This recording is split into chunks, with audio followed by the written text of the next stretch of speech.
साधकों के पुण्य दर्शन करके मेरा अंतरात्मा बहुत रोमांचित हो रहा है और एक सुखद उज्जवल भविष्य की कल्पना कर रहा है। आशा करता हूँ कि बहुत जल्दी वर्तमान बदले और भविष्य भी ऐसा हो कि जो विश्व में क्रांतिकारी माहौल का निर्माण करे। कुछ घटनाएं ऐसी होती है कि जो टले टलती नहीं है। कुछ परिस्थितियां ऐसी होती है जो टले टलती नहीं है। कुछ अविश्यम भावी होता है, कुछ होनी होती है और वो जो होनी है, वो जो अटल है, जो टलाए नहीं टल सकता, उसको स्वीकार करना पड़ता है। उसके अलावा कोई विकल्प नहीं होता है। कई बार लाख कोशिशें करने के बाद भी उलझन मिटती नहीं है, समस्याएं घटती नहीं है। जब तक जीवन है तब तक समस्याएं हैं। जब तक जीवन है तब तक विघ्न बाधाएं हैं, प्रॉब्लम है। और हम ये देखते हैं, इतिहास पर हम गौर करें तो जितने भी महापुरुष हो गए और भगवान के अवतार हो गए, उनके जीवन में बड़ी बड़ी समस्याएं रही, बड़ी कठिन समस्याएं रही। आम आदमी की अपेक्षा उनको ज्यादा सहन करना पड़ता है। मेरे को ये कोई बता दे कि भगवान श्री रामचंद्र जी ने 14 वर्ष का वनवास प्राप्त किया, उसमें उनकी गलती क्या थी? कोई बता दे। सीता जी ने भी वनवास सहन किया, लक्ष्मण लाला ने भी वनवास सहन किया, उनकी गलती क्या थी? और ये लक्ष्मण लाला जी की धर्म पत्नी, उनकी गलती क्या थी कि अपने पति का 14 साल तक वियोग सहन किया, पीड़ा भुगती, एक एक दिन, एक एक महीना, एक एक साल। ये कौशल्या का और सुमित्रा देवी का कैसे कटा होगा? लक्ष्मण लाला की धर्म पत्नी का एक एक दिन कैसे कटा होगा? भरत भैया का एक एक दिन कैसे कटा होगा? राम जी को वनवास हुआ, उसमें भरत भैया का कोई रोल नहीं था।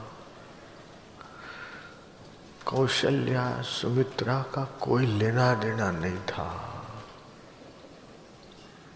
फिर भी ये सहन किया। पांडवों ने अज्ञातवास में दर दर भटकते रहे।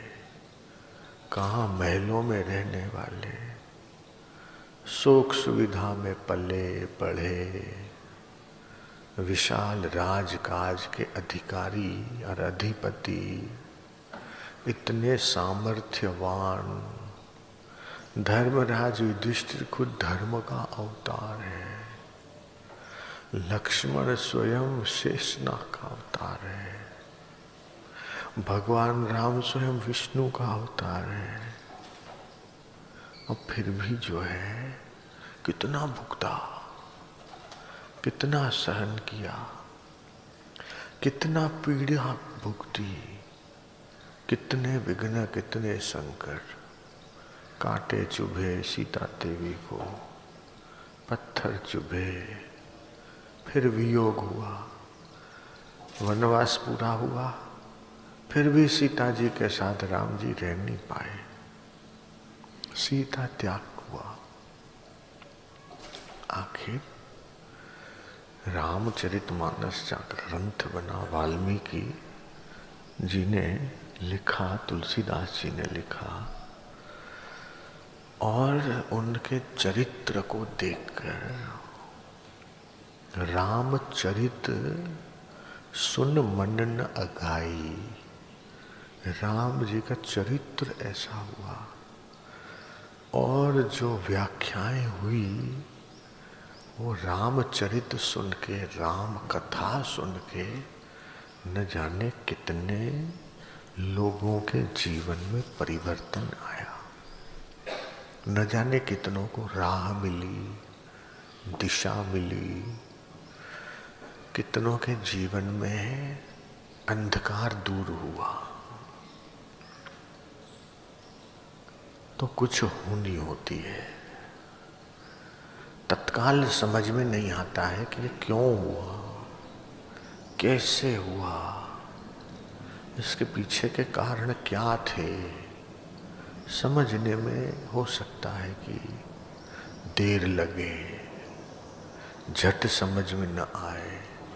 लोग तरह तरह के समीकरण लगाते हैं, शायद ऐसा था, शायद वैसा था, शायद कुछ ऐसा होगा, शायद कुछ वो होगा।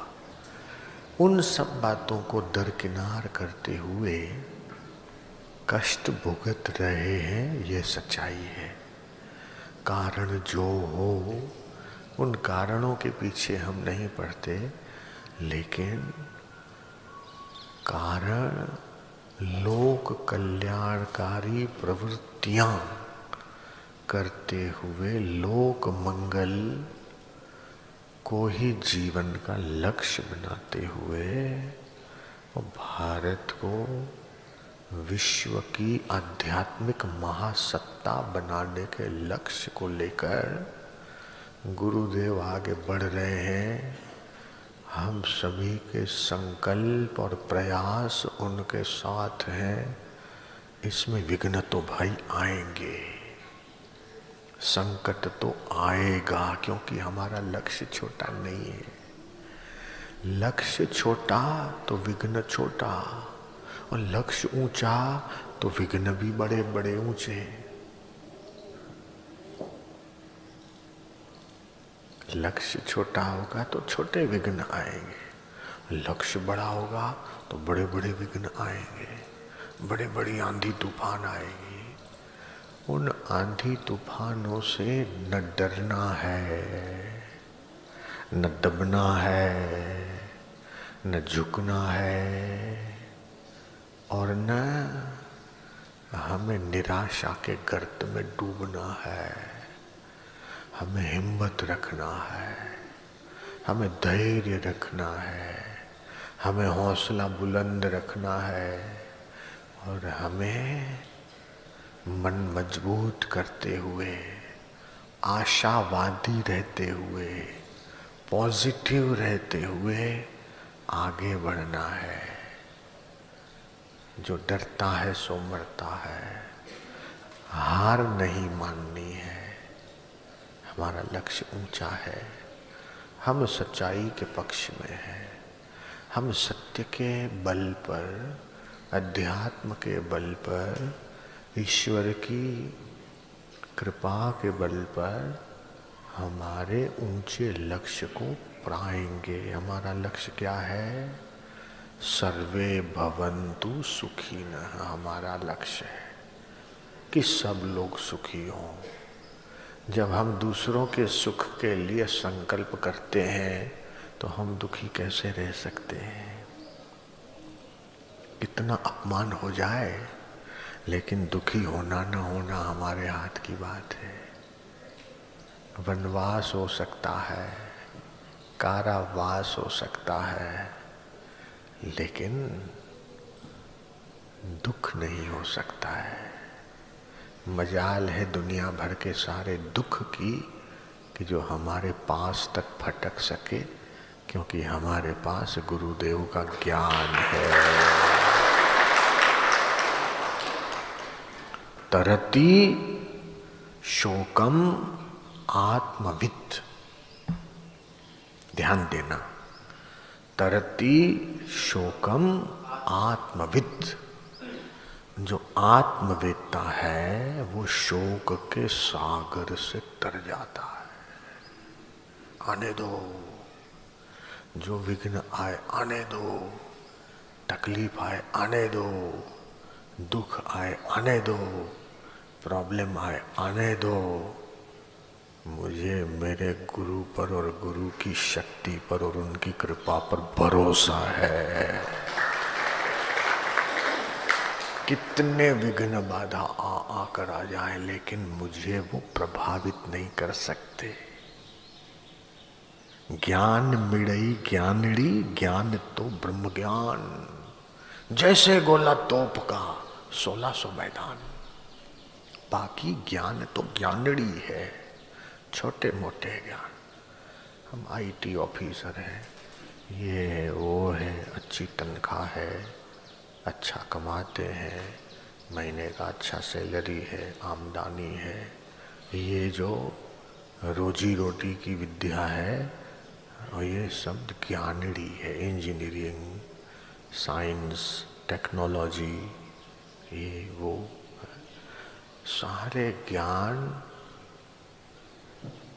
रुपया पैसा कमाने के ज्ञान है। लेकिन ब्रह्म ज्ञान जो है अपने आप का कल्याण करने का ज्ञान है।